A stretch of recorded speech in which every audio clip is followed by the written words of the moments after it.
I have been pressing Saudi ministers on this issue for several years now. We know that there are budget issues in Saudi Arabia, and there has been a strategic realignment of where more scarce resources are being spent. But specifically on this issue of the line, the first challenge here is budget. The second challenge is feasibility. But what's your take overall? Does this review really signal some doubt about the project's viability overall? Yeah, good morning, Dan. Look, I think it's first to say it's not completely clear what the review is going to entail. It's likely that it's going to look at technical feasibility, financing, and also economic impact. I think these are all areas where people have had questions in the past. Is the technology there to actually achieve what NEOM wants to do? Is the cost of development too high? That's clearly become an even more pressing issue as oil prices have headed down the last couple of years. And are the assumptions about the economic impact of the development too rosy in the initial stages? So I think this review, as long as it covers all of those issues, is a very welcome development. And it's clear that if oil prices are, as you were saying earlier, are around $70 a barrel, that's a very different environment than if they're $100 a barrel where they were on average in 2022. So many of these projects are going to have to be reassessed, reprioritized. Does that mean NEOM's not going to happen? No, I think NEOM will definitely continue in some form, but whether it's on a smaller scale and over a longer duration than originally envisaged is quite likely, I think. Tim, I also think it's fair to say that the consulting industry has a lot to answer for here. We know the consulting industry has been in the crosshairs over the last couple of weeks, but these Saudi projects in particular are created in offices by young McKinsey and BCG consultants who have never worked in government or have been to a construction site in their life. Do we have any clarity on how much has actually already been spent on the line?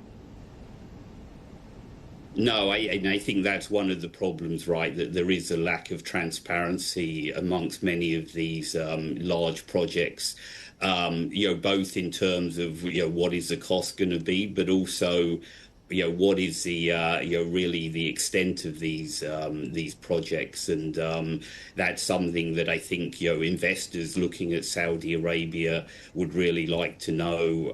What are the commitments here in total? What is really the scale of the projects undertaken? And then it's much easier for foreign investors, I think, to come in and really assess what makes sense from their point of view for investment in Saudi. So I think, one of the things, I would certainly like to see out of this is a broader review, not just of NEOM, but I think of many of the other large projects that are going on in Saudi, and where necessary, a recalibration of those projects. I think that would be a very positive and beneficial development. Indeed, the government really has been attempting to de-risk this and trying to crowd in private sector investment in order to take the pressure off government and PIF balance sheets as a result of the amount of spending that's taking place. Do we know how much private capital has also been contributing to this development, if at all? I'm not aware of much private capital having come in. I mean, certainly, of course, private companies are involved in the development of the project, but I think most of the capital itself has come from the PIF. However, again, that's piecing together from from largely media stories rather than comments from the PIF or the general government itself. Tim, how strained is the PIF balance sheet right now? And do you think the PIF can continue to bankroll these mega and giga projects, particularly the likes of NEOM, while also funding giga events like Expo and, of course, the upcoming World Cup as well? It seems as if the level of commitment that's been announced doesn't necessarily match the amount of dollar value that it is going to take that will need to be raised in either debt or new sources of funding in order to actually achieve some of these goals? Yeah, I think that's in a sense, or the $1 trillion question here, right? Is we know that revenues have gone down since 2022. So oil export revenues enjoyed by Saudi were about $330 billion in 2022. This year they're likely to be of the order of maybe $200 billion. So that's a significant drop. But of course, it's also the flip side of that is they're still quite substantial. So we're not talking about Saudi Arabia here, running out of money.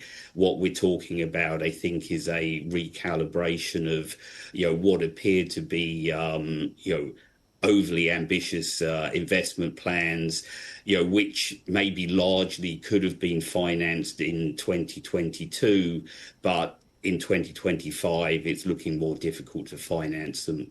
So, decisions will have to be taken, I think, about, prioritization. If we look across, commitments Saudi have, of course, we have NEOM, which gets all the headlines, but there's Red Sea Development, Qiddiya, Entertainment City. We have Saudi hosting a number of global and regional events, most notably the Soccer World Cup in 2034. They've made a lot of commitments in terms of purchases of goods and services and investments to President Trump. Probably they'll at some point be asked to contribute to reconstruction in the region. So these are a hugely wide-ranging set of commitments, which I think are going to have to be prioritized if we're talking about oil revenues around the levels of 200 billion rather than 330 billion a year.